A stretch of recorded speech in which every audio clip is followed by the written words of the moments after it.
Welcome back to the deep dive. We're here to break down the key AI research that's actually, moving the needle. And today we're hitting a big one. This idea that bigger data always equals better AI. Well, maybe not. Our mission today is to get into a really interesting paper from SIGAIR called LIMI, Less is More for Agency. It basically throws down a gauntlet, defining this thing called the agency efficiency principle. It suggests maybe there's a shortcut to smart autonomous AI, one that doesn't need mountains of data. Okay, so let's jump right into the core stuff, because this could really shift things. We'll do a quick rundown, almost like a 60-second version for you. First off, what do they even mean by agency? We're talking about AI systems that can genuinely act on their own, find problems, think up solutions, actually do things using tools and environments. It's this idea of the age of AI agency, true autonomy. Right. And the kicker, the really disruptive finding, is that this agency thing, it doesn't seem to follow the old scaling rules. You don't just get it by feeding the AI more and more data. Instead, it emerges from being really smart about picking a small number of very high-quality examples. That's the agency efficiency principle right there. And the headline stat, the one that makes you sit up, is this. Their model, LMI, used just 78 training examples. 78. And with those 78 samples, it scored 73.5% on AgencyBench, which is a tough benchmark for this stuff. Yeah, and compare that. You've got big models like GLM 4.5 hitting maybe 45%, and Kimi K2 Instruct, only about 24%. So LIMI just crushed them. Exactly. Yeah. And that leads to this massive efficiency gap. They showed LIMI performed 53.7% better than models trained on like 10,000 samples. So you get way better agent intelligence using, 128 times fewer samples. That completely changes the economics, right? It's not all about compute anymore. It really does. And it makes sense when you think about the context, like what people actually need AI to do now. We spent ages getting AI to be good. Thinking AI. Yeah, exactly. Thinking AI is great. It can write, it can reason, explain complex stuff, super useful. But industry, companies, they're increasingly asking for working AI. Right. AI that doesn't just talk about doing something, but actually goes and does it. Perversely. Yeah. Working AI needs to handle complex tools, maybe juggle APIs, keep track of what it's doing over like dozens of steps, and actually finish the job, even if it takes multiple tries or collaborating. It's the difference between getting an LLM to write a nice plan versus an agent that takes the plan, runs with it, hits roadblocks, debugs, and gets you the final result. That's agency. It's this blend of execution, reasoning, and dealing with things going wrong. And there were hints of this before, right? This less is more idea isn't totally out of the blue. No, that's a good point. We saw things like Lyma. Remember, right? It showed you could get pretty good model alignment with only about 1,000 curated examples, or Limo, which focused on math reasoning using just over 800 examples. These suggested that for tricky tasks, the quality of the teaching, the density of the signal really mattered more than just the sheer volume.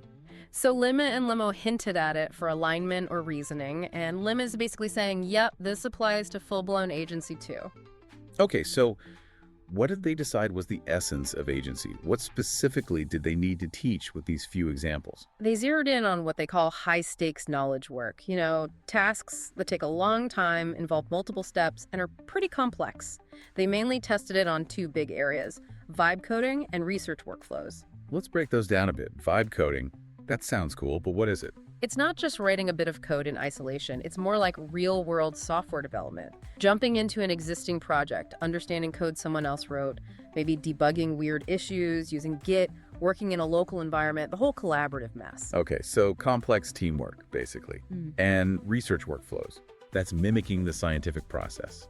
Searching through papers, wrangling data, setting up experiments, trying to find actual insights. Again, very messy, multi-step stuff. Gotcha. So the complexity comes from needing to keep track of everything over a long time, break down big goals, use different tools. Exactly. And that's where those huge models, trained on massive generic data sets, often fall down.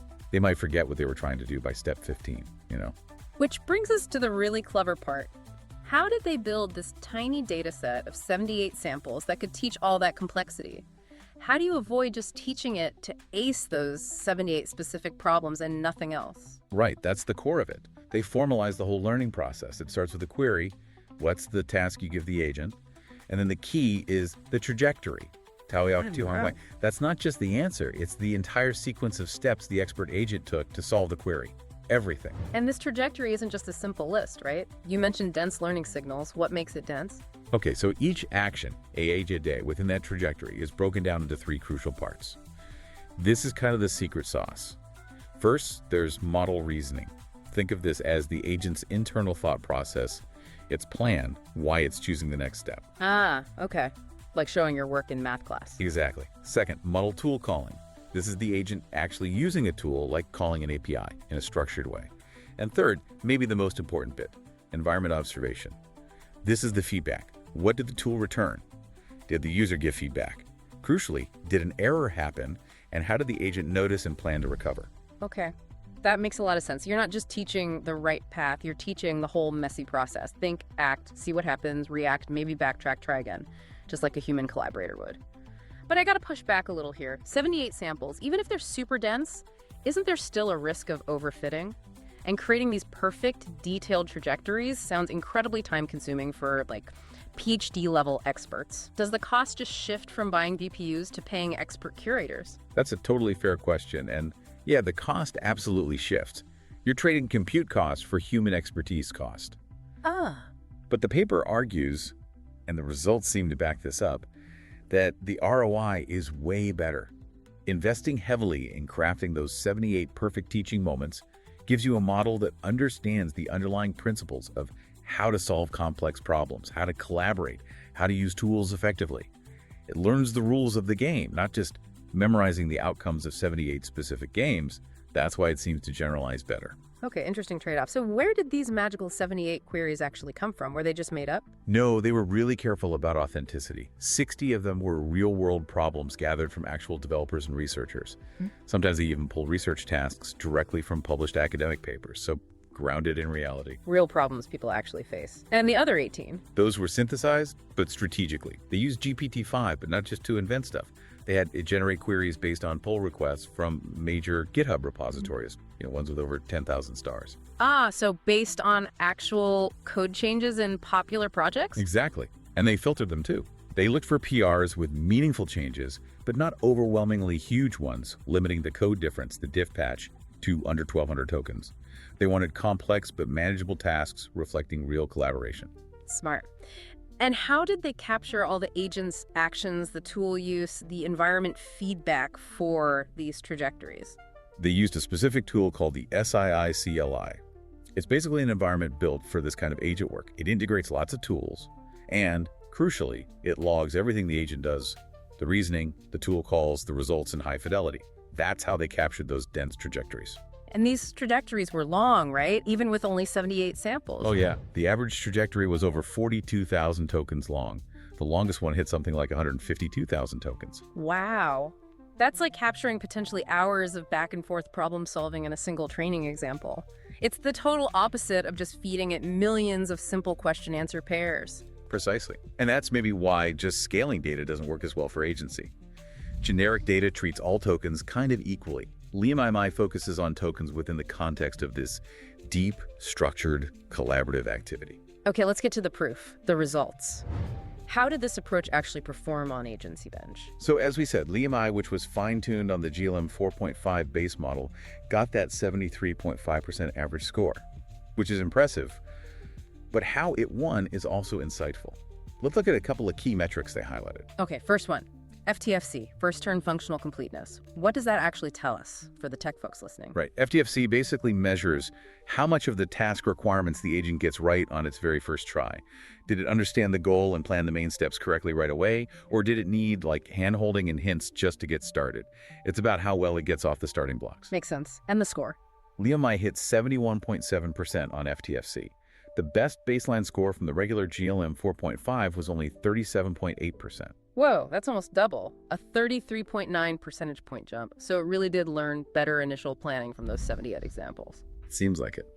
And its overall reliability, measured by success rate at 3 attempts, SR at 3, was also strong at 74.6%. It just consistently reinforces that agency efficiency principle. Remember, 78 samples giving 73.5%? Well, a version trained on 10,000 code samples, GLM 4.5 DAF code, only got 47.8%. That's the 53.7% relative improvement you mentioned earlier, using 128 times less data. I mean, if you're an engineering lead listening to this, that has to make you rethink your whole data strategy. It could, yeah. It suggests the bottleneck might shift from needing giant GPU clusters to needing really smart data architects and domain experts. And did this just work on AgencyBench or did it generalize? No, it showed good generalization too. Across other benchmarks, things like eval plus human eval for coding, DS1000 for data science, LIMI averaged around 57.2%, consistently beating the bigger models there as well. So it wasn't just a one-trick pony. Okay, and one more thing on the results, the tool environment, the SII-CLI. They tested Lyma without it too, right? They did. And even in a tool-free setting, LIMI still outperformed the other baseline models like GLM 4.5 and KIMI. So the core reasoning capability seems to be baked in from the training. But the tools helped. Oh yeah. When they put LIMI back into the SII-CLI environment, its performance jumped by about 7.2 percentage points. So the curated training builds the smart brain, but the sophisticated tool environment lets that brain really show what it can do, coordinating complex actions in a realistic way. Okay, let's make this more concrete. The case studies really show the difference in practice, right? Between an agent that kind of works and one that's actually useful. Absolutely. Take the Gamoku battle task. This was a vibe coding example. Pretty complex. The agent had to do 5 things, starting with basic JavaScript UI stuff, but then ramping up to implementing an actual AI opponent for the game. An expert AI opponent. Yeah, using things like minimax, alpha beta pruning, and it had to be fast, under a 500 millisecond time limit per move. Not trivial stuff. So how did the standard model, GLM 4.5 base, handle that? It struggled, pretty much as you'd expect. It had trouble rendering the game board correctly, messed up the logic for detecting wins, and then just got completely stuck trying to implement the AI difficulty levels. The user had to keep jumping in with hints. Classic frustration loop. Exactly. Fragmentation, losing track of the goal. But LIMI, it apparently sailed through all 5 subtasks without needing any hints at all. It managed the whole chain from setup to the complex AI logic. That's a night and day difference in usability. Definitely. Okay, what about the research workflow example? Task 8, scientific function discovery. Right, this one was about finding a math function to fit some scientific data. The goal was tough. Get the error, the loss, down below $1 times 10 to the 7. Really precise. How do they compare? The base GLM 4.5 model eventually got the loss down to about $1.14 times 10.6, which is okay, but not the target. And it took multiple rounds of the user basically steering it and correcting it. And LIMI hit a loss of $5.95 times 10.7, so well below the target on its very first try. Wow, no iteration needed. Apparently not for that case. It just shows much better initial planning and execution for that kind of complex modeling task. Think of the researcher time that saves. Huge difference. Okay, one more. The MBA Trade Scenarios. This sounds like it needs real-world knowledge and complex logic. Yeah, these tasks involved searching the web, pulling together facts, and applying tricky conditions, like figuring out trade details, but only if a player met certain criteria, like being an all-star or on the all-defensive team in a specific year. So how did they do on, say, the James Harden query? GLM 4.5 base just couldn't handle it, kept getting facts wrong, got confused by the conditions, and eventually failed even after the user used up all their allowed hints. Ouch. And LIMI. LIMI actually got the initial answer wrong on that one, but, and this is key, it only needed one hint, one correction from the user, and then it was able to figure it out correctly. So it showed better recovery. Exactly. Better integration of the complex facts, and crucially, the ability to learn from a mistake and incorporate that feedback effectively. That's a huge part of real-world agency. Okay, so looking at the whole picture, this LIMI paper, it really does seem to challenge that old scale is all you need mantra, at least for agentic AI. It certainly makes a strong case. The core takeaway really is this agency efficiency principle. It suggests that true machine autonomy, the ability to act effectively in the world, comes from this strategic, dense curation of learning experiences, not just from drowning the model in data. It points towards a path for building these capable agents that might be more sustainable, definitely less compute intensive. It kind of flips the script. Maybe the bottleneck isn't petaflops, maybe it's expertise in designing the learning process. So for you listening, especially if you're a technical practitioner, the message seems to be, think hard about the quality and structure of your training data for agent tasks. Investing time in designing those few perfect, dense trajectories that really capture the essence of reasoning, tool use, and recovery might be far more valuable than just scraping millions more mediocre examples. Yeah, shifting focus from data quantity to data architecture, you could say. Which leaves us with a final thought for you to chew on. If this agency efficiency principle holds true, if we can unlock complex agency by mastering the essence of problem solving with minimal data, what kinds of really hard, really valuable problems are out there right now that seem impossible because of the sheer computational cost of training? Think about things like highly personalized drug discovery simulations, or designing completely new materials from scratch. Tasks that need deep reasoning and interaction but are maybe gated by needing models trained on unobtainably large data sets. Could this LIMI approach, this focus on minimalist, expert-curated teaching, be the key to unlocking those? It's definitely something to think about. The future of agency might be less about data hoards and more about, well, expert teaching.